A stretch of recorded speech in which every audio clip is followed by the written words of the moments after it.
자, 53번입니다. 자, 도시개발법령상 수용사용이죠. 틀린 거. 수용사용하면은 우리가 5개를 공부하셨는데 첫 번째, 민간은 100% 수용권 안 주죠. 그래서 민간은 수용 동의를 받아야 됩니다. 면적의 3분의 2 이상은 뭐하고 소유를 하고 총수 2분의 1 이상의 동의를 받고. 맞죠? 그럼 1번 질문 틀린 이유가 뭐예요? 지방공사는 동의요건 필요 없다니까. 지방공사는 이렇게 소유하고 동의받는 건 민간 얘기예요. 민간. 그리고 수용 방식에서는 무조건 누구는 빠져? 조합. 조합은 전부를 무슨 방식? 환지할 때만 나오죠.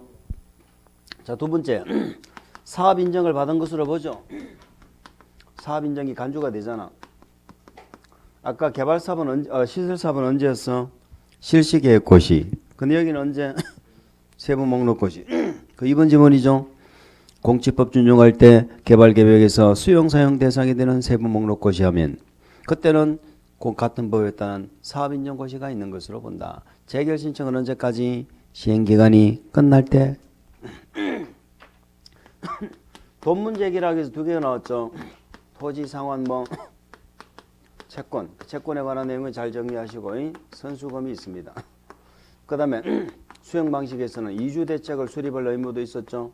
요 5가지를 우리는 수용 방식에서 공부를 하셨어요. 자, 토지 상환, 주택 상환은 토지로 돌려줄게, 주택으로 돌려줄게 말이죠. 요거는 누가 발행하는 거예요? 사업자가 발행하는 거야. 토지로 돌려준다는 건 개발 사업에 사업하는 자. 개발 사업에 사업하는 자를 뭐라 불러요? 개발 사업에서 사업하는 자를 뭐라 불러?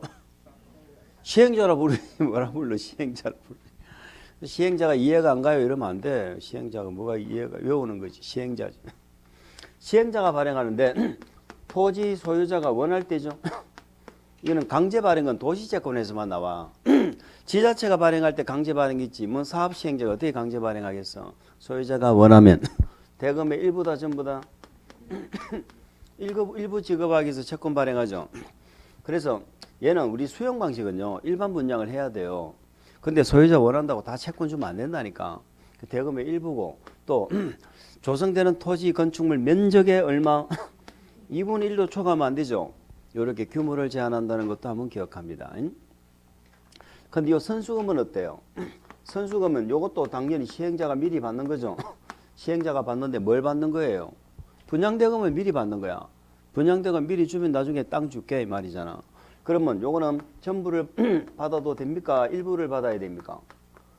얘는 전부든 일부든 관계없지. 받는 건 분양대금 어차피 다 받을 돈이잖아. 응? 전부 일부 다 받는. 여기 차이지. 일부고 여기는 전부 일부고. 공통점 뭐예요? 내 땅을 수용당하고 대신에 채권 받았죠. 근데 부도나 도망갔죠. 내가 분양대금을 미리 냈는데 부도나 도망갔죠. 그러니까 똑같은 거예요. 그래서 민간이 만약에 하면은 지급 보증 설정해야 되고, 그 다음에 다 지정권자에 뭘 받고? 승인. 채권 발행하는 절차는 승인 절차가 있는 거 아시죠? 토지상환 채권은 누구한테 승인받아? 지정권자죠. 개발사업은 시행자는 다 지정권자 찾아간다고 그랬잖아. 도시개발채권은 개발. 걔가 자꾸 가잖아. 행안부 장관. 주택상호사처럼 국장. 승인권자 3가지를 잘 기억합니다. 자, 한번 채권에 관해서 다시 한번 꼭 점검을 하세요. 점검을 하시기 바랍니다. 그러면 3번은 어때? 맞죠? 일부를 제거하기 위해서 채권 발행할 수 있어요. 4번은 어떻습니까? 맞죠? 조성되는 분양 토지 분양 건축물 면적이 얼마? 2분의 1을 초과하면 안 된다. 5번 민간 시행자는 자 선수금을 받으려면 자 선수금에 민간 시행자 요건 하나 더 나왔네. 민간이 선수금을 받으려면 공사 진척률이 얼마? 10% 이상 있어야 된다. 그럼 공사 진척률이 10% 이상 있어야 된다는 건 민간 시행자가 받을 때 얘기다. 민간 시행자. 그 정도 참고하시죠. 54번 도시개발구역과 개발계획에 관한 설명으로 옳은 것은 지정권자는 자, 이 1번 지문 지겹도록 많이 봤죠. 김태희가 될래? 송혜교가 될래? 딱 보니까는 김태희인지 송혜교인지 이제 드러나죠. 무슨 계획에서? 개발계획에서. 개발계획을 딱 보면 이 도시의 모양이 결정나는 거예요. 그런데 그렇기 때문에 김태희가 될래 송혜교가 될래 할 때는 당사자의 의견을 들어야 돼, 안 들어야 돼? 들어야 된다니까. 그런데 무슨 방식에서? 환지 방식. 그러니까 동의를 받는 계획은 개발 계획인데 무슨 방식에서 동의 받는다고? 환지. 수용 방식에서는 동의 받을 필요 없죠. 뭐 떠나는데 뭔 동의를 받아? 떠나는 사람 보고 얘를 김태희로 만들까 송혜교로 만들까 물으면은 네 마음대로 해라 그럴 거 아니야. 자기를 만들 때 얘기잖아. 그래서 1번은 틀린 이유 아시겠죠? 수용 사용 방식이 아니고 뭐 환지 방식. 환지 방식에서 개발 사업에 대한 무슨 계획? 개발 계획 수립. 이제 개발 계획이 뭔지 아시겠죠? 김태희냐 송혜교냐 결정하는 거야. 자, 이때는 면적의 3분의 2, 엔더 총수 2분의 1, 뒤에 동의수는 맞습니다. 자, 여기 이 동의가 나오면 반드시 뭐까지 또 알아야 돼? 시행자가 누구일 때는 동의 안 받아? 시행자가 누구일 때는 동의 안 받아? 국가, 지자체. 공사 들어가면 안 된다고 그랬죠? 2번. 특별시에서 토지 소유자가 도시개발 사업을 시행하려는 경우 특별시장에게 개발구역 지정을 제한할 수 있다. 자, 우리는 항상 2%가 부족하기 때문에 이런 게 눈에 잘 안 들어와요. 한번 해봅시다. 제한은 누가 제한하는 거야? 시행자 제한하죠. 국가지자체는 제한해 안 해? 행정청은 요청하는 자라니까. 행정청은 요청하는 자 아니면 자기가 지정권자라니까. 국가지자체는 제한 안 해. 누구도 제한 안 해? 요거부터 알아야 돼. 조합은 개발구역 지정 제한을 해요 안 해요? 조합은 구역이 지정되고 나서 나온다니까. 정비법에도 구추조시 이렇게 했잖아. 구역이 정해져야 거기 안에 토지 가진 자들이 조합을 만드는 거야. 구역이 어디까지 정해질지도 모르는데 무슨 조합이 나와? 조합은 제한할 수 없다. 자, 얘가 누구한테 제한해? 시군구한테 제한하는 거예요.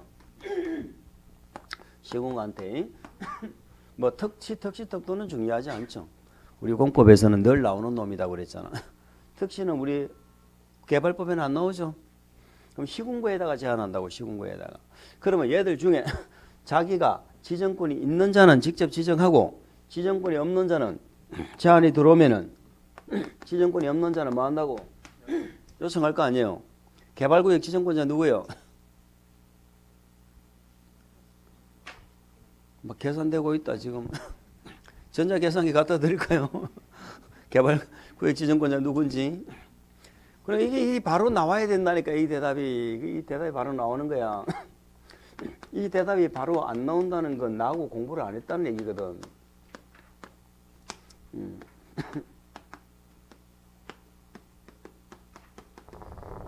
자, 요 6개 중에 6개가 원칙은 누가 결정권자인데?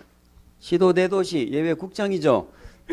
시도대도시 국장하면 안 되는 게 있잖아. 용도구역 아까 했죠. 결정권자. 또 뭐 이게 뭐 정비구역이지. 요거 3개 빼고는 다 시도대도시 국장이야. 누가 결정해? 시도대도시 국장. 누가 결정해? 시도대도시 국장. 그럼 개발구역 누가 결정해? 시도대도시 예외 국장이라니까. 아시겠죠? 그러면 개발구역 지정권자를 외운다는 건 공부를 잘못하고 있는 거라니까. 이해를 해야 된다니까. 결정권자 알았으면 당연히 개발구역 지정권자도 그 결정권자예요. 정비구역은 좀 다르죠. 결정권자가. 그러면 얘들 중에 시도대도시가 있냐 이 말이에요. 있잖아. 얘는 광역이잖아. 시도에 들어가죠. 얘가. 여기 시중에 대도시 있죠. 대도시. 얘 2개는 자기가 지정권자야. 지정권자니까 요청해요 안 해요? 안 하지. 자기가 지정하지. 그래서 대도시를 제외한 시장, 군수, 구청장 얘네들이 정확하게 말하면 특권도의사한테 해야 되는데 우리 개발법에 그냥 이렇게 돼 있어. 시도의사한테 뭐 한다고? 지정을 요청한다 이 말. 아시겠죠? 그럼 얘들이 지정한다는 얘기잖아. 자, 그런데 국장한테 요청을 하는 자가 있다 없다? 요청한 행정 비행정? 행정. 국장한테 요청한 행정은 무슨 행정? 중앙행정이죠. 지방 넣으면 안 된다고 그랬잖아. 그런데 시군구에 제한하는 거잖아. 시군구에 제한하라고 국장한테 제한하는 자가 있다 없다? 있다니까. 국장한테 제한하는 자 누구요? 공 3 국이죠. 공공기관 정부 출연기관이 얼마 이상 30만 제곱미터 이상으로 국가계획과 밀접한 관련이 있을 때 이럴 때는 국장한테 제안했다 이 말이야. 아시겠죠? 그러면 일반적인 경우라면 서울특별시에서는 서울특별시장한테 제안하는 거야, 구청장한테 하는 거야. 구청장한테 제안하고 구청장이 서울시장한테 이렇게 요청하는 거라고. 아시겠죠? 그래서 틀렸네. 3번 도시개발구역 지정 제한을 받은 자는 개발구역 지정 제한도 있죠. 지정 제한 받은 자는 개발구역 지정 제한 반영 여부는 1개월 1개월. 아시겠죠? 1개월 1개월입니다. 말 나온 김에 한번 해볼까? 이 제한이죠. 제한할 때는 반드시 두 가지는 뭘 정리해야 돼? 동의받고 반영 여부 알려줘야죠. 그러면 이 동의, 개발법에 제한할 때 이 동의는 민간 시행자만 제한할 때 동의받아요. 민간 시행자만. 면적이 얼마? 3분의 2. 여기는 총수가 안 나오고 면적 동의만 나왔죠. 제한할 때. 4번. 도지사는 지정하려는 개발구역의 면적이 330만 이상의 경우는 국장과 협의를 거쳐야 한다. 돼 있죠. 뭐가 틀렸어요? 우리 개발구역에서 100만이 두 번 나왔죠. 100만이 두 번. 어디서 나왔어? 공람하고 공청회 또 해야죠. 공람하고 100만 이상이면 공청회 또 하잖아. 한 개가 더가 뭐예요? 협의 심의할 때. 협의는 관계행정기관이라고 하는 거죠. 그런데 면적이 100만 이상이면 누구랑도 협의를 해라. 국장하고도 협의를 해라. 국장하고도 협의를 해라. 그래서 4번 질문은 330만 이상일 때가 아니고 100만 이상일 때 국장과도 협의를 하는 것입니다. 100만이 몇 번? 두 번. 330만도 두 번 나온다고 그랬잖아. 30만도 두 번 나왔죠. 지난주인가 한 것 같은데 지난주인가. 우리는 봤던 문제 자꾸 반복해서 봐야 됩니다. 이거 한두 번 봤다고 공부한 거 아니에요. 내가 한두 번 본 거하고 뭔 상관이에요. 내 머릿속에 있어야 돼. 내 공부한 거지. 내가 그냥 본 거하고요. 내 머릿속에 있는 건 다른 거예요. 머릿속에 있어야지 내게 되는 거야. 그래서 자꾸 반복하고 다 읽어볼 시간 없죠. 그래서 내가 틀린 거는 표시를 해서 틀린 걸 위주로 자꾸 정리하고 시험 치기 전에도 내가 자꾸 틀렸던 부분들을 시험 치기 직전에 보고 그렇게 하는 겁니다. 5번 토지 소유자나 조합이 도시개발구역 지정을 제한하는 경우 벌써 틀렸죠? 뭐가 틀렸어? 조합이 제한한다는 건 없다니까. 조합은 제한할 수가 없는 거예요. 그래서 틀렸습니다. 아까도 말씀드렸지만 제한할 때 동의는 민간 시행자가 제한할 때 면적이 얼마? 3분의 2 지상권자 포함해서. 그래서 동의는 맞아요. 조합이 제한한다고 그래서 틀렸다 이 말이죠. 55번 갑니다. 도시개발구역은 다음의 사유에 해당하면 그 다음날에 해제된 것으로 본다. 틀린 것은 자 우리 정비구역 해제는 구추조시 많이 했죠. 구추조시 많이 했잖아. 그리고 지정권자가 직권으로 해제하는 사유도 받고. 그런데 개발구역 해제는 작년 시험에 출제가 되어져서 그동안에 좀 우리가 후반부에 와서는 좀 소홀했어요. 그래서 한번 보자는 얘기거든. 간단해요. 제가 항상 이렇게 물어보죠. 개발구역이 다음날에 해제된 것으로 본다고 그랬잖아. 거기부터 밑줄 그으세요. 개발구역은 자동 해제입니까? 절차를 거쳐서 해제를 해야 됩니까? 자동 해제되는 거요. 절차를 거쳐야 돼. 방금 밑줄 그었잖아. 뭐 어디다 밑줄 그었어? 다음날에 해제된 것으로 본다라고 밑줄 그었죠. 그러면 자동 해제예요. 절차를 거쳐서 해제를 하는 거예요. 자동 해제잖아. 자동 해제. 정비구역은 달라요. 정비구역은 절차를 거쳐서 해제하여야 한답니다. 아시겠죠? 어쨌든 간에 개발구역이 자동적으로 해제되는 사유 한 개만 얘기해 보세요 하면 뭐라고 대답하실래요? 개발구역이 해제되는 사유 한 개만 얘기해 보세요 하면 뭐라고 대답하실래요? 그러니까 우리는 항상 강의하는 사람이 이 파트에서 뭐라고 자꾸 강조를 하고 유도하는지 그걸 기억하는 사람이 공부를 잘하는 사람이에요. 우리는 어떻게 한다고? 강의는 이 강의 두고 복습은 다른 거 보고 복습하고. 정신 나간 짓이에요 그거요. 여러분들은 60점 받으면 되는데 뭘 그렇게 한 몇백 점 받을 것처럼 그렇게 공부를 하는지 몰라. 절대로 외도를 하면 안 돼. 그래서 이 파트는 제가 항상 묻잖아. 한 개만 사유 한 개만 얘기해 보세요라고 항상 묻잖아. 그럼 그게 일단 다 이해가 돼야 이게 풀리는 거야.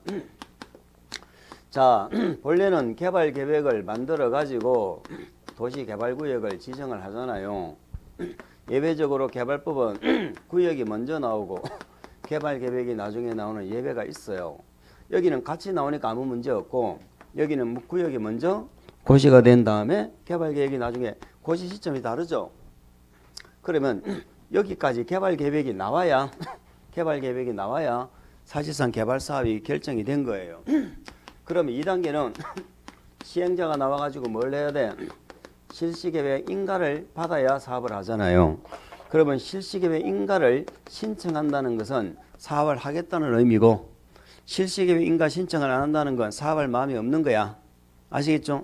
그래서 실시계획 인가를 신청 안 하면 개발사업 결정에도 구역은 자동적으로 다음 날에 해제된 것으로 본다. 이런 의미라니까. 그럼 반대로 말해서 실시계획 인가가 났죠? 그러면 개발사업은 안 없어진다고. 개발구역은. 정비사업은 시행계획 인가가 났죠? 그러면 정비사업 해요. 시행계획 인가 나기 전에는 사업을 안 할 수도 있다고. 단 차이는 여기는 구역 지정되고 실시계획 인가 신청을 3년 내에 안 하면은 다음 날에 개발구역 해제된 것으로 본다 이렇게 했잖아. 정비사업은 안에 추진위원회 조합이 중간에 끼었잖아. 구추조시로 갔잖아. 여기는 바로 실시계획. 그 차이라니까. 그러면 개발법의 실시계획에는 반드시 무슨 계획이 들어가야 돼? 지구단위 계획은 몇 년 내 결정고시? 3년. 그래서 실시계획인가 신청도 몇 년? 3년. 그럼 여기는 개발계획 고시되고 3년일 거 아니에요. 개발계획이 나와야 되니까. 그럼 여기는 위에는 사유가 요 하나밖에 없어. 실시계획 인가 신청 안 하는 거. 근데 밑에는 어때요? 구역이 먼저 나왔죠. 개발계획이 2년 안에면 몇 년? 2년에 나와야 되잖아. 330만 미만은 2년. 330만 이상은 5년이라니까. 요게 하나 더 있는 거야. 요게 하나 더. 밑에 경우는. 그리고 요것도 330만 이상은 몇 년이요? 5년이지. 요거는 이제 실시계획 인가 신청 안 해서 개발구역이 없어지는 건 요거는 사업을 안 한 거고 공사 끝나도 없어지죠. 자, 수용 사용 방식은 언제 공사가 끝나? 전부 공사야 공사. 공고야 공고. 무슨 공고? 공사 끝났다는 공고. 공사 완료 공고. 환지 방식은 무슨 공고를 해야 돼요? 환지 처분 공고잖아요. 그러면 공사 완료 공고나 환지 처분 공고일 다음 날에 개발구역 없어지는 건 사업이 끝났기 때문에 없어지는 거고 실시계획 인가 신청 안 해서 없어지는 건 사업도 안 하고 없어지는 거잖아. 그렇지요? 그래서 실시계획 인가 신청 안 해서 없어지면 우리 개발구역으로 의제되었던 도시지역과 지구단위 구역 있죠? 종전으로 돌아가야지. 공사 끝났을 때는 돌아가 안 돌아가? 그런 얘기 아닙니까? 그래서 55번 문제는 자 2번 3번을 묶어서 자 공사가 끝났다는 건 2번이 맞고 3번이 틀렸다 이 말이에요. 공사 완료 공고 환지 처분 공고 이래 다음 날이 없어지는 거지 준공 검사 이래 다음 날이 아니다 이런 얘기입니다. 공고 56번 갑니다. 수용 사용 방식에 의한 개발 사업에 대한 내용으로 틀린 것은 1번 토지 상환 채권을 이전하는 경우 토지 상환 주택 상환은 기명이죠. 기명 채권의 원칙은 양도가 부자연스럽잖아. 왜? 이름을 적어놨으니까. 그런데 토지 상환 채권은 양도가 되죠.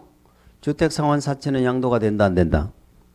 안 되잖아. 그거는 조상증 딱지에 걸리는 거잖아요. 응? 자 어쨌든 기명 채권을 양수 취득한 자는 두 군데 바꿔 적어야죠. 원부에 바꿔 적어야 뭐가 되고 명의 변경. 채권에 바꿔 적어야 뭐가 돼? 대항력. 그래서 1번 토지상환 채권을 이전하는 경우 취득자의 성명과 주소가 어디에? 채권이죠. 채권에 기재되지 아니하면 뭐가 없어? 취득자는 발행자 그 밖의 제3자에게 대항하지 못한다. 대항력이 없다는 겁니다. 2번 시행자는 조성 토지 등을 밑줄한 거 볼까? 무슨 계획에서 실시계획에 정한 용도에 따라서 공급하도록 되어져 있습니다. 자, 제가 이렇게 한번 얘기해 볼게요. 늘 제가 이렇게 하는 거 알고 있죠? 개발 계획 하면서 밑에 항상 두 가지를 적죠. 지지라고. 첫 번째 지는 뭐야? 개발 계획을 지정권자가 수립하죠. 그래, 이 사업은 관할관청이 누구예요? 관할관청이 지정권자야. 항상 시행자는 지정권자 찾아갔잖아. 두 번째 지가 뭐더라? 지구 단위 계획 빼고는 다 있다라고 기억하시라고 그랬잖아. 그러면 자, 개발 계획을 딱 쳐다보니까 김태인지 송혜교인지 알아 몰라? 알죠? 그게 개발 계획이라니까. 딱 보니까 아, 김태희 만드는 거구나 하는 거 아는 거야. 그런데 거기에 뭐는 없어? 아주 세부적인 내용은 없는 거예요. 김태희는 맞는데 구체적으로 어떻게 만들 건가 하는 세부적인 지구 단위 계획이 없는 거야. 그래서 개발 계획에서 정한 용도에 따라 공급하라 하는 것도 틀린 표현은 아니거든. 왜? 개발 계획 보면 다 나와 있다니까 모양이. 여기는 단독주택 지을 땅이고 여기는 공동주택 용지고 상업용지 다 나와 있어요. 그런데 개발 계획에 정한 용도대로 공급하라고 안 하고 실시 계획에 정한 용도대로 공급해 이렇게 돼 있죠. 그럼 거기에 뭐가 있다고? 지구 단위 계획이 있다니까. 그리고 이렇게 적어놨네요. 기반시설의 원활한 설치를 위하여 필요한 하면 공급 대상자 자격을 제한할 수도 있고 조건을 부여할 수도 있다 이렇게 돼 있죠. 이게 무슨 말이냐면 우리 개발법은 수용 사용 방식은 팔 때 무슨 방식으로 파는 게 원칙이야? 경쟁입찰.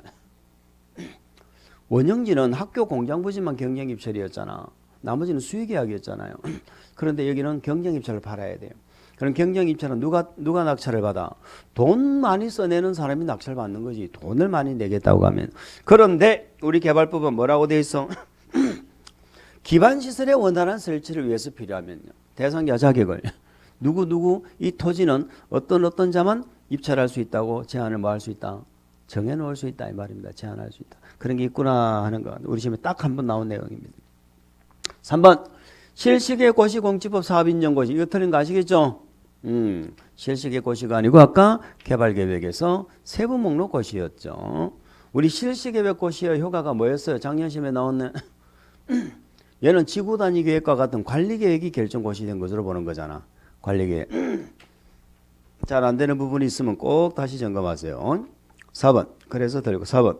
국가지자체 대통령령으로 정하는 공공기관이 자 목학개발 등을 위하여 실시한 공모에서 돼 있죠. 예, 공모에서 선정된 자 이자도 원형지 개발자가 될 수 있다. 원형지 공급받을 수 있는 자 한 번 정도 점검하죠. 국가, 지자체, 공공기관, 지방공사 이런 공공뿐만이 아니고 방금 읽으신 거 있죠. 공모에서 선정된 자 그리고 학교, 공장 등의 부지로 직접 이용하고자 하는 자 이런 자들이 대상자다 이런 얘기입니다. 자, 이런 원형지 공급은 전체 개발구역 면적이 얼마까지만 가능하다고? 3분의 1까지만 가능하다 이런 얘기입니다. 자, 원형지 다시 한번 점검을 하세요. 57번입니다. 환지 설계에 관한 설명으로 들린 거. 이건 뭐 우리 시험에 크게 중요한 지문들을 뽑아 놓은 건 아니고 한 번 정도 읽어보시라고 해놓은 겁니다. 이런 것들은 나오면 틀리면 안 돼. 자, 1번, 2번을 묶어보세요. 자, 우리가 일반적으로 우리 공법의 기준은 전부 장관이 정했죠. 그런데 개발법에 환지계획, 채비지, 보류지, 책정 기준 이런 것들은 국토부령이었죠. 국토부령으로 정했는데 그 국토부령에 보면 우리 환지계획이 환지 설계하는 거잖아. 이 환지 설계는 무슨 식을 원칙으로 해요? 우리나라는 평가식이 원칙이죠. 우리나라는 평가식이 원칙이고 예외적으로 토지 이동이 경미하다 아니면 단순한 기반시설의 정비다 이럴 때는 면적식이 가능하도록 예외 규정을 두고 있습니다. 맞지요? 자, 그래서 틀렸다는 거죠. 맞다는 건가요? 1번은 맞네. 토지 이동이 경미하면 무슨 식? 면적식으로 할 수 있어. 그러니까 예외적인 규정이죠. 원칙은 평가식인데 토지 이동이 경미하다. 그 말이 무슨 말인가요? 대부분 자기 땅을 그냥 받는 거예요. 다시 자기 땅을 다시 받잖아. 이런 경우는 면적식도 가능하다는 얘기고 입지 한지는 반드시 무슨 식으로 하라고? 평가식으로 가야 되겠죠. 5번 환지 설계 시 자, 3번 지문. 3번 지문은 들어보고 작년 시험에 최근에 나왔죠. 작년인가 재작년 나왔죠. 들어보고 무슨 말인지 알겠다. 그러면 가져가고 아니면 버리셔도 좋습니다. 자, 제가 정비법 얘기를 먼저 한번 해볼게요. 우리 정비법에 내가 종전에 아파트가 있고 새 아파트를 봤죠. 그러면 종전 아파트 가격은 감정평가를 할 텐데 언제를 기준으로 감정평가한다고 그랬어요? 시행계획 인가고시를 기준으로 그 관리처분 계획할 때마다 그게 기억해야 된다고 난리를 치던 부분인데요. 난리는 네 혼자 쳐라. 나는 모르겠다. 나는 뭐 그러면 안 된다니까. 응? 자, 시행계획 인가고시지. 그러면 개발 사업을 합니다. 개발 사업을 종전에 내가 땅이 있었어. 새 땅으로 봤죠. 그럼 종전 토지 건축물에 감정평가하겠죠. 언제 기준으로 한다? 실시계획고시 똑같다고. 거기는 시행계획, 이거는 실시계획. 그런데 제가 이거는 시험에 안 나와. 개발법은, 정비법은 나와도 정비법은 법령이 있는 거고요. 지금 제가 얘기하는 건 법령이 아니에요. 우리 시험 범위가 아니야. 그러니까 종전 것은 실시계획고시인데 새로 받는 환지 가격 있죠. 새로 받는 땅. 요건 공사 끝나고 환지 처분하는 시점으로 평가를 한다고. 뭔 말인지 아시죠? 그러면 이 토지의 감정평가액을 환지 설계에 넣는데 이 가격이 변하면 돼, 안 돼? 안 된다니까. 종전에 내 땅값이 변하면 돼, 안 돼? 종전에 내 땅값이 자꾸 뭐 얼마로 감정가가 이리저리 변하는 거 아니잖아. 근데 환지 후 새로 받을 토지는 실시계획의 어떤 변경으로 인해 가지고 평가 요인이 달라질 수 있으면 환지 후는 달라질 수도 있다 이 말이에요. 그럼 환지 전 토지는 변경되면 돼, 안 돼? 그거 하나만 이어가자고. 3번 보세요. 환지 설계 시 적용되는 토지 건축물의 평가액은 변경할 수 없는 게 원칙이에요. 환지 후 거기만 동그라미. 환지 후 토지 건축물의 평가액은 실시계획의 변경으로 평가 요인이 변경된 경우만 환지계획의 변경인가를 받아서 변경할 수 있다. 이해가십니까? 4번 평가식으로 환지 설계하는 경우 평균 부담률은 50%를 초과할 수 없다. 자, 우리는 평균 부담률이 뭔지 아시죠? 이걸 갖다가 감보율이라고도 부르는데요. 어쨌든 토지 부담률, 평균 부담률 이렇게 불러요. 자, 평가식에서는 부담률을 원칙은 어떻게 정하는 게 원칙이라고 몇 프로를 초과하면 안 돼? 50% 초과하면 안 됩니다. 그럼 면적식도 원칙은 얼마를 초과하면 안 돼? 50%를 초과하면 안 돼. 똑같죠? 똑같잖아. 그런데 평가식은 예외가 한계가 있어요. 토지 소유자 얼마가 동의하면 3분의 2 이상이 뭐하면 소유자 3분의 2 이상이 동의하면은 초과할 수 있죠? 초과할 수 있다 이렇게 되는 거예요. 그런데 면적식은 예외가 두 개예요. 국토부 장관이 아니고 지정권자죠. 자, 지정권자가 인정했죠? 지정권자가 뭐 했다? 인정했다. 그러면 얼마까지 할 수 있어? 60%. 만약에 60%를 초과하고 싶다 그러면 소유자 얼마? 3분의 2 이상의 뭘 받으면 돼? 동의받으면 60%를 초과할 수 있다. 이런 얘기입니다. 그러니까 면적식은 예외가 한 개인데 평가식은 예외가 몇 개라고? 두 개다. 이면 평가식은 예외가 두 개다. 평가식은 50% 넘게 정하고 싶으면 무조건 소유자 3분의 2 동의받아야 돼. 근데 면적식은 60%까지는 소유자 동의 없어도 된다니까. 60%까지는 지정권자가 뭐 하면 인정하면 된다 이 말이야. 60%까지는. 근데 60%를 넘으려면 3분의 2 이상의 동의가 필요하다. 뭐 말인지는 아시겠죠? 그렇게 하면 정리. 그러면 5번 지문이 틀린 이유는 무엇인가요? 5번 지문은 면적식 얘기죠. 지정권자가 인정해서 60%까지 할 수 있는 건 면적식 얘기지 평가식 얘기가 아니다. 그래서 틀렸습니다. 58번 환지처분에 대한 설명으로 오는 것. 자, 환지처분 절차도 우리가 애지간히 많이 하셨다 그죠? 자, 수용 방식은 공사 끝나면 바로 지체 없이 뭘 받아요? 준공검사 받지? 수용방식은 공사 끝나면 지체 없이 뭘 받아? 준공검사. 환지방식은 공사 끝나면 바로 준공검사 받습니까?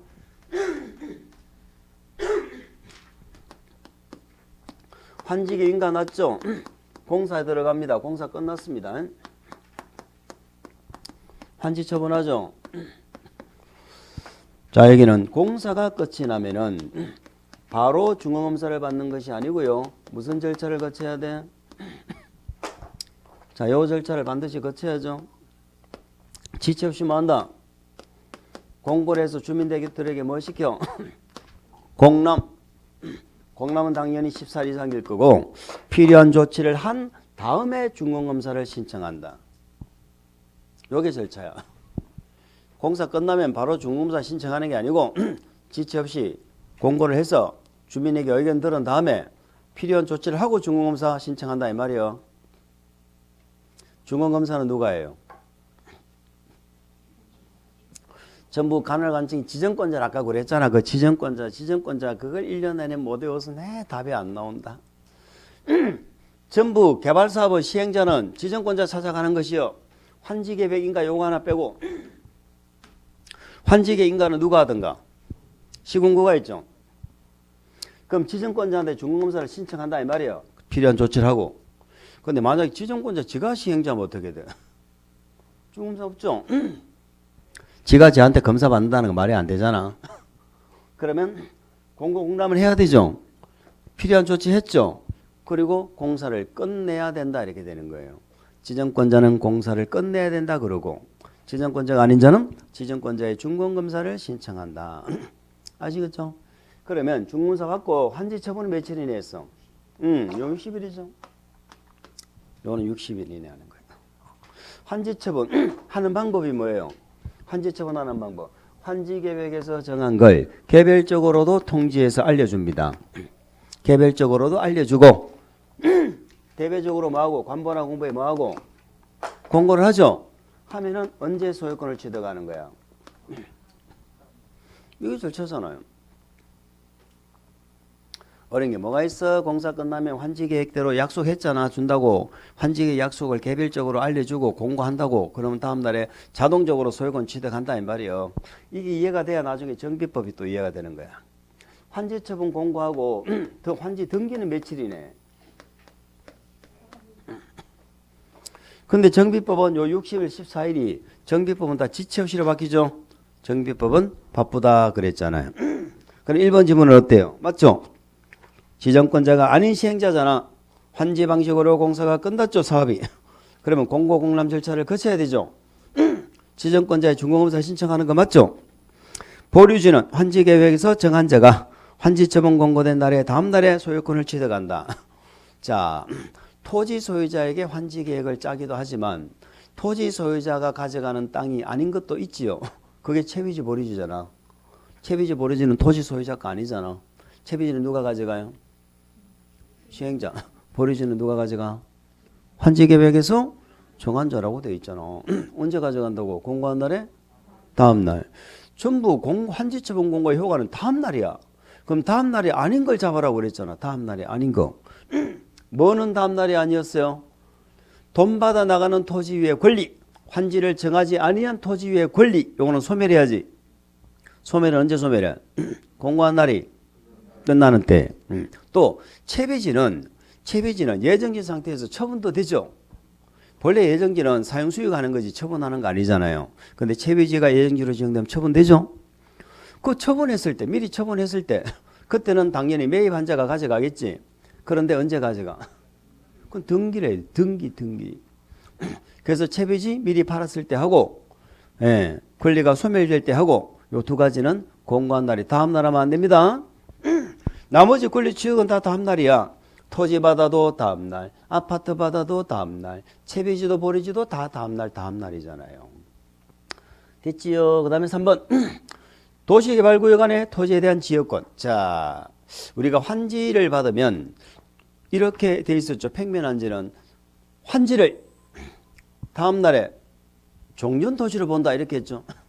그 말은 종전토지에 있던 권리가 환지로 다 넘어온다는 거예요. 환지를 종전토지로 본다는 말은 그러면 넘어온다가 환지처분의 효과인데 환지처분의 영향을 안 받는 게 있어요. 환지처분의 영향을 안 받는다는 말의 의미는 뭐다? 1번 없어져 버린다. 영향 받는 거예요, 안 받는 거예요? 환지처분하니까 없어져 버리고 영향 받는 거야. 영향 안 받는다는 건 그대로 있다는 게 그게 영향 안 받는 거거든. 그래서 안 받는 게 영향 안 받는 건 종전토지에 그냥 만다 존속한다. 이게 영향 안 받는 거예요. 그런데 거기 두 가지가 있다고. 지역권하고 행정상 재판상 처분으로서 종전토지에 뭐 하는 거? 전속하는 거. 종전토지에 전속하는 거 빠지면 틀린다고 그랬죠? 자, 지역권은 환지처분 공고가 있으면 소멸한다고 했어. 안 한다니까. 소멸하면 영향 받는 거라니까. 종전토지에 존속하는 거야. 그런데 지역권은 예외적으로 행사할 이익이 없어진 지역권 이렇게 넣으면 소멸하죠.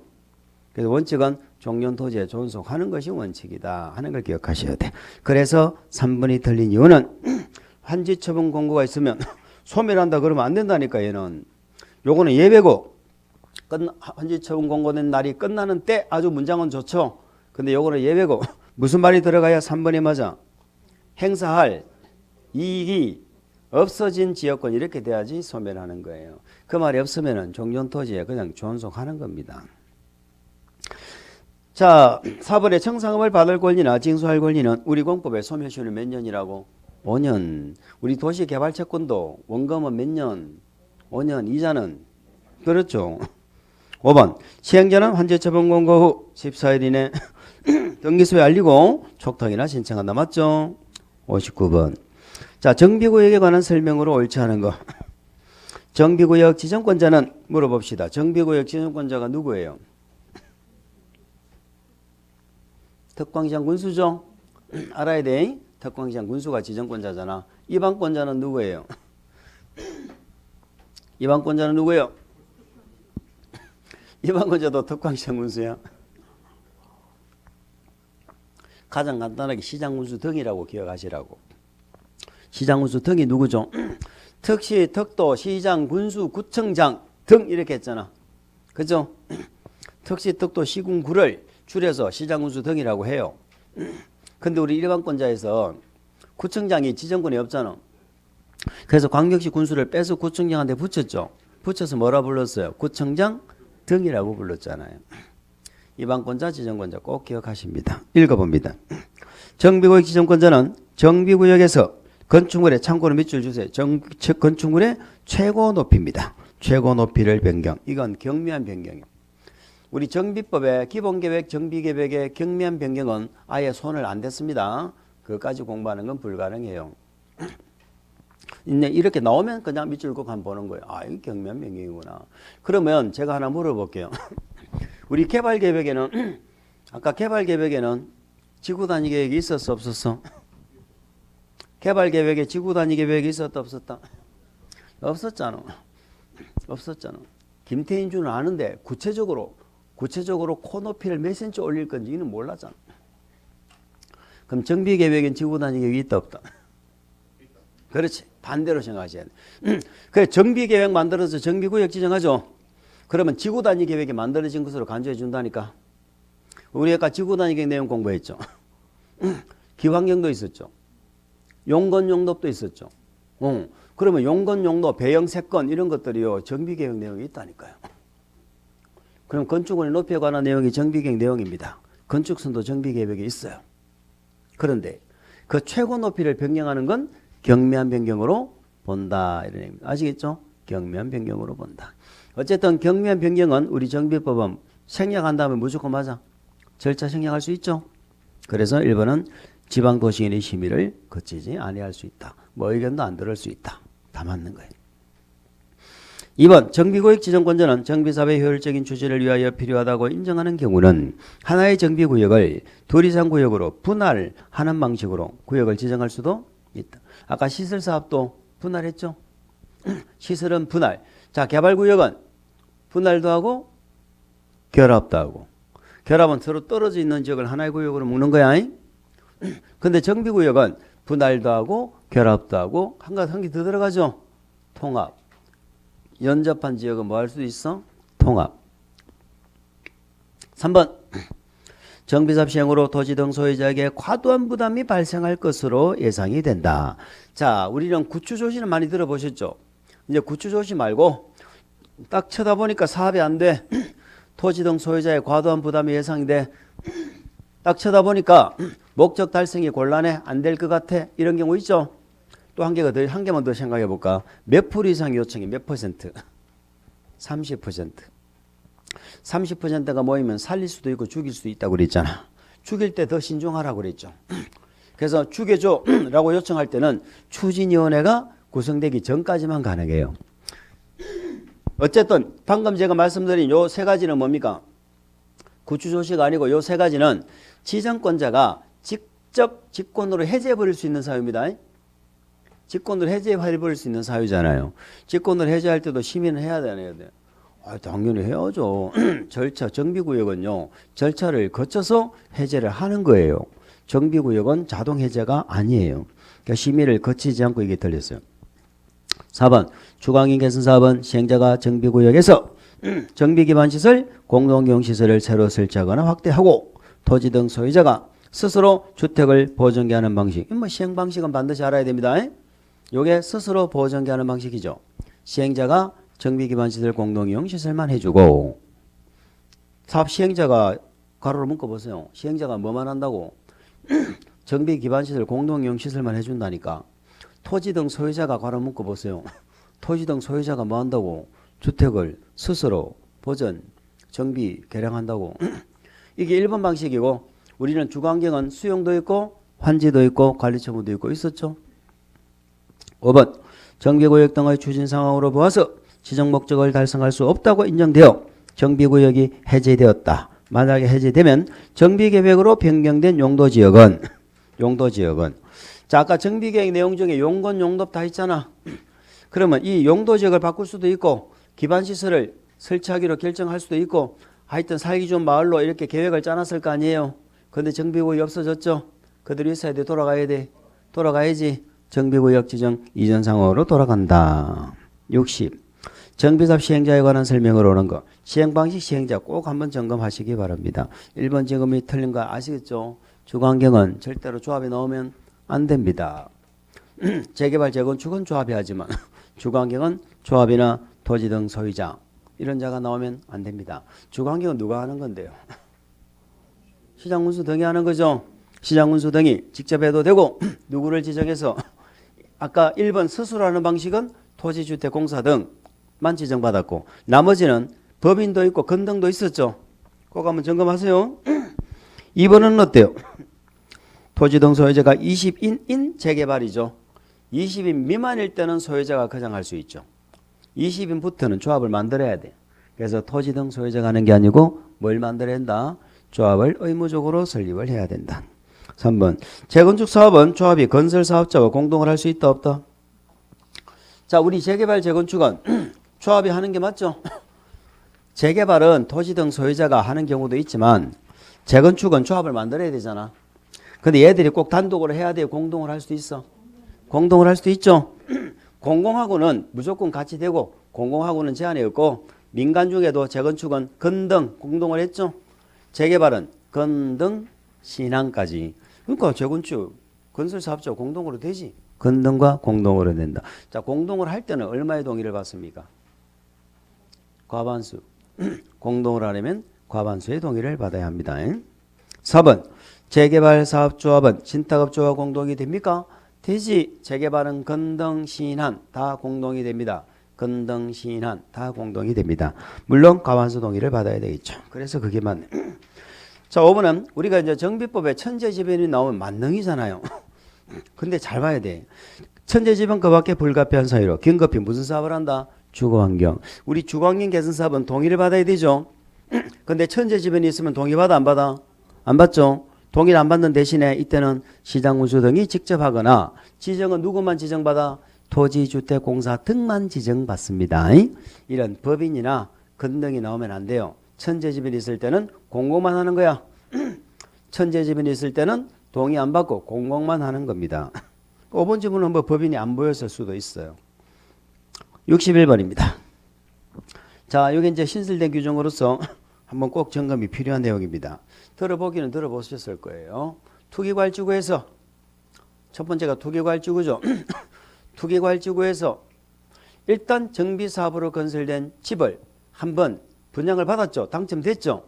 그러면 분양 대상자로 선정된 날로부터 5년입니다. 5년 이내에는 역시 어디에서 투기과열지구에서는 분양 신청을 못한다 이 말이에요. 투기과열지구는 정비사업에서는 딱 한 번 분양 신청하면 당첨이 만약에 되면은 5년 이내는 분양 신청할 수 없다.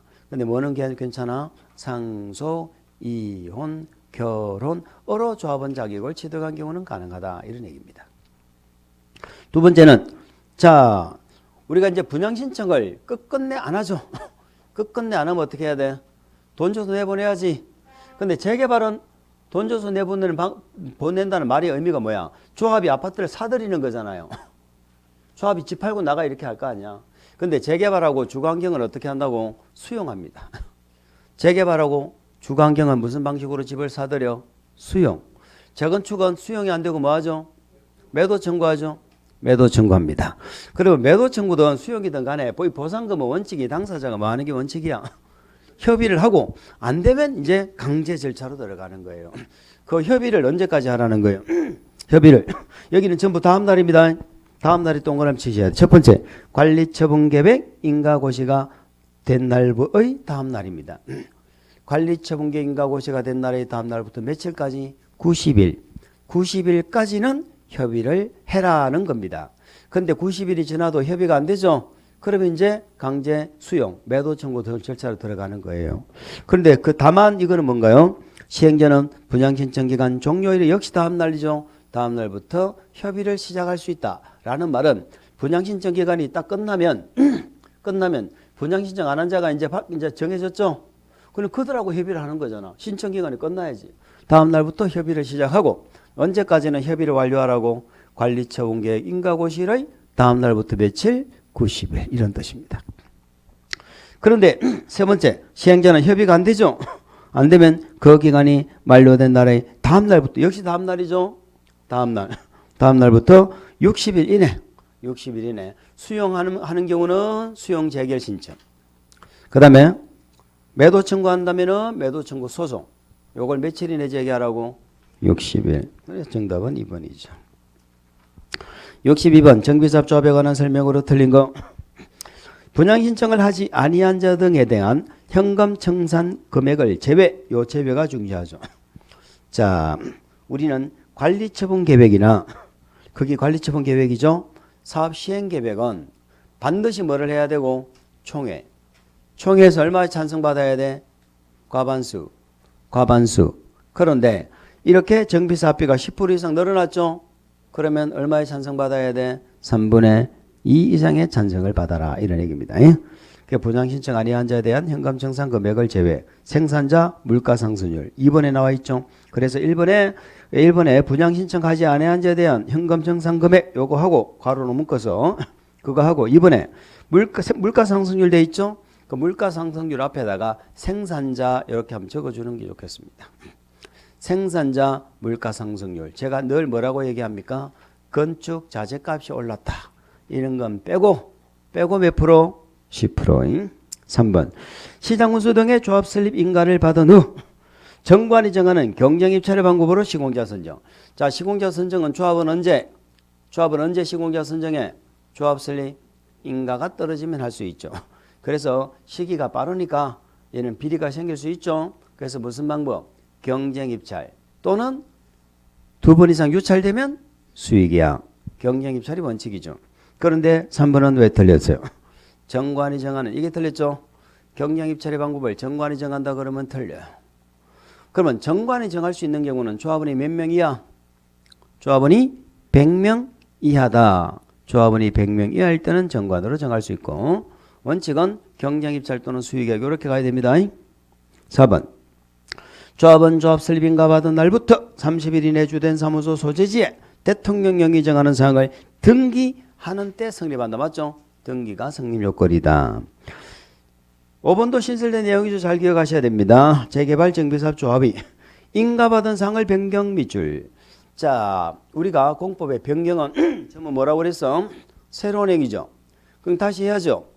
우리 재개발 조합 설립할 때 동의 얼마 받았어요?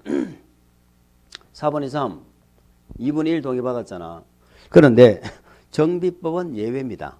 조합 설립 인가받은 사항의 변경은 똑같이 동의를 받을 필요가 없고 조합을 얼마만 찬성하면 돼? 3분의 2 이상이 찬성하면 된다는 거죠. 3분의 2 이상이 찬성하면 된다. 그 의견에서 시장 운수 등에 뭘 받는다? 인가를 받는다. 63번 재개발 사업과 재건축 사업의 조합을 설립하고자 할 때 동의에 관한 내용으로 틀린 거. 뭐 우리 조합 설립할 때 동의 빼고 공부할 거 있습니까? 동의 빼고 다 공부할 게 없죠. 자, 동의할 때는 종이가 몇 장 들어간다고 했어요? 2장 들어가죠. 동의서하고 신분증명서 4번. 2장 들어간다니까. 그 동의서에는 내가 뭘 적을까? 동의서에 나의 마음을 적는 게 아니고 내가 동의했다고 내 이름을 적는 거예요. 동의서에다 이름 적고 지장 날인하고 그러면 되는 거야. 아시겠죠? 그러면 철회할 때는 어떻게 할까? 철회할 때는 철회서에 신분증명서 한번 들어가면 돼. 그럼 철회서에 뭘 적어? 뭘 적기는 내 이름 적고 지장 날인한다니까.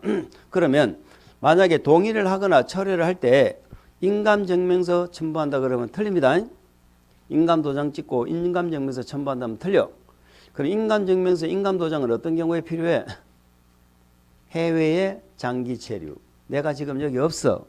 아니면 법인. 아시겠죠? 실체가 없는 법인. 이런 자들은 인감도장 찍고 인감증명서를 제출하지만 원칙은 인감증명서 제출한다 그러면 틀린다. 그거 하나 기억하시면 됩니다. 자, 그래서 1번 어때요? 재건축 사업의 경우 주택단지 안의 복리시설의 경우는 주택단지 안의 복리시설 전체를 하나의 동으로 본다. 들어본 적 있죠? 자, 재건축은 복리시설은 한 동으로 보고 동의받습니다. 2번 재개발 사업구역에서 토지에 지상권이 설정되어 있다. 자, 동의자 수 세는 방법.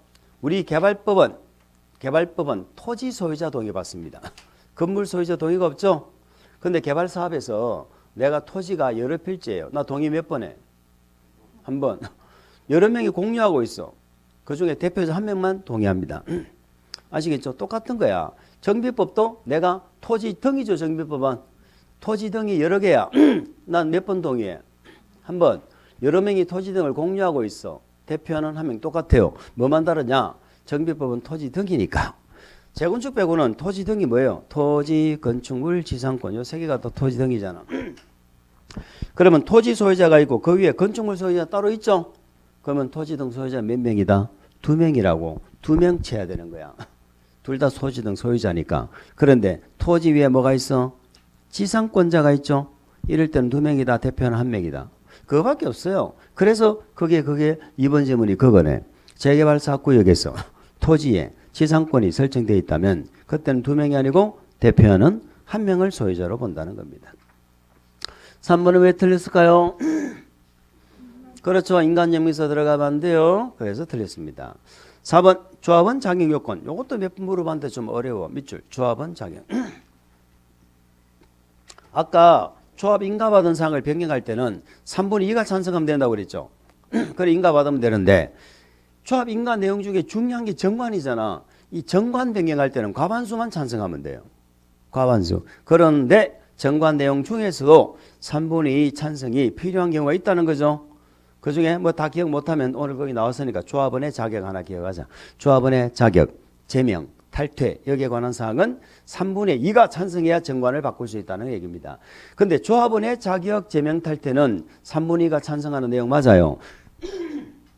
근데 조합 임원 있죠? 임원하고 대의원. 요 임원하고 대의원도 다 정관으로 정하거든. 근데 걔들 자격 요건은 3분의 2 찬성받으라는 말이 없잖아. 아시겠죠? 과반이죠, 과반. 정관 변경은 원칙은 과반이야. 여기는 4번 질문은 조합원 자격 요건에 관한 뭐를 변경한다고? 정관. 정관 변경은 얼마가 찬성해야 돼? 3분의 2. 5번 조합 설립을 위한 동의 요건 이상에 해당하는 자가 신탁업자를 시행자로 지정하는 것에 동의를 했다. 자, 우리 재개발 재건축은 누가 한다고? 조합이 하죠. 그런데 재개발 재건축을 지정개발자가 하는 경우가 있습니까? 지정개발자가 재개발 재건축을 공공이 하는 경우가 있습니까? 있잖아요. 공공이 하는 게 8개나 있었고 지정개발자가 하는 게 3개나 있었잖아. 그 3개 중에 1개가 천재지변이고 1개가 예의시. 예의시는 재건축 관계없다고 그랬고 1개가 뭡니까? 그 5번 지문이잖아요. 신탁업자를 시행자로 지정해달라. 그럼 신탁업자를 시행자로 지정하는데 동의하려면 얼마가 모여야 된다는 거야? 조합 설립, 동의, 요건 이상이 모여야 된다는 거죠. 그럼 조합 설립, 동의 요건 이상이 모였으면 조합을 만들 수 있죠. 그런데 조합을 안 만들고 신탁업자를 지정해달라고 동의했다 이 말입니다. 뭔 말인지 아시겠죠? 그런데 내가 그 동의 안 했잖아. 그러면 재건축에서는 이런 시행자 지정할 때도 반대했잖아요. 그럼 조합은 안 돼요. 나중에 매도 청구 대상이 되는 거예요. 물론 여기는 조합이 하는 게 아니니까 조합원이 안 된다는 표현은 그렇고 매도 청구 대상이 돼버립니다. 집 팔고 나가야 돼. 64번 하나 더 보실까요? 왜 이렇게 진도가 안 나가노? 관리처분 계획과 준공인가 이후 소유권 기타 권리 이전과 청산입니다. 옳은 거. 청산금을 분할하여 징수하거나 지급하는 내용을 정관 동그라미 정관등이나 총회 동그라미 총회 의결로 정할 수 있다라고 돼 있죠. 자, 우리 청산금은 언제부터 징수교부한다? 소유권 이전 고시 후 하는 거예요. 소유권 이전 고시 후 하는데 정관 등으로 정하거나 총회에서 의결을 했다면 소유권 이전 고시 전이라도 일정 기간별로 분할 징수 지급이 됩니다. 그러니까 원칙은 언제? 소유권 이전 고시 후 일시불 이게 원칙이야. 소유권 이전 고시 후 일시불이 원칙인데 정관 등 총회 의결하면은 소유권 이전 고시 전이라도 분할 징수 지급이 된다. 그래서 맞죠? 2번은 왜 틀렸어? 관리처분 계획을 정할 때 우리 주거환경하고 재개발은 토지 등 소유자에게 분양하는데 토지 등 소유자는 토지 건물 지상권자가 토지 등 소유자죠. 지상권자는 분양권이 없어요. 그래서 모든 토지 등 소유자에게 분양한다는 건 틀렸죠. 지상권자는 제외한다 이렇게 가야 되고요. 3번은 재개발 사업의 경우 조합원 전원 동의 밑줄 조합원 전원의 동의를 받아서 관리처분계획 작성 기준을 따로 정한다. 이것은 개인 사업인 재건축 사업을 얘기합니다. 재개발이 아니고 재건축 사업은 조합원 전원이 동의를 해서 관리처분계획 기준을 따로 정할 수 있습니다. 4번은 시행자는 공사 끝나면 준공공사 받는 거 맞죠? 준공인가까지는 그쵸. 여기까지는 좋아요. 자, 정비법은 공사 끝나면 지체 없이인데 뭐냐? 관리처분계획에 정한 사항을 통지한 후 대지 확정 청약하고 토지 분할한다 이렇게 돼 있죠. 이게 순서가 바뀌었어요. 관리처분계획에 정한 걸 통지하려면 미리 뭘 해야 돼? 대지 확정 청약 토지 분할 절차를 거쳐서 관리처분계획에 정한 사항을 통지를 해줍니다. 그게 순서가 바뀌어서 들렸습니다. 그리고 소유권 이전하죠. 이전하려면 공부에 마음은 되고 고시하면 언제 소유권 취득에? 다음날. 5번 청산금은 소멸시효가 5년이죠. 정확하게 이전 고시일의 다음날부터 5년이다. 다음날을 빼먹어서 틀렸어요. 좋습니다. 5분 쉬었다가 가겠습니다.